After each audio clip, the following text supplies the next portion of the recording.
Jonesville became a community within a community. There was a sense of joy. The people that lived there were happy.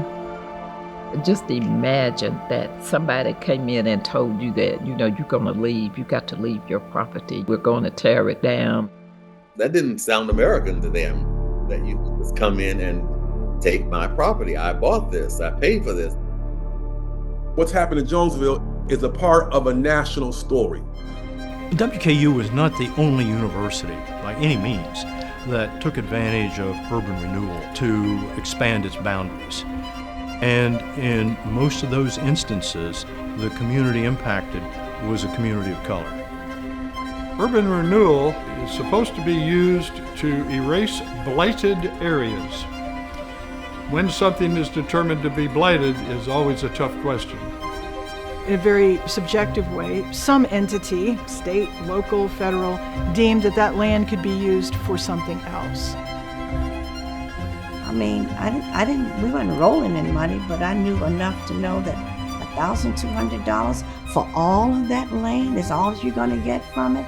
This is stealing. The current prosperity of these institutions sits on this theft, sits on this trauma, sits on this pain. It would have just been a great impact for our family to have developed along with Bowling Green in that same community, because we were developers too, we were builders too.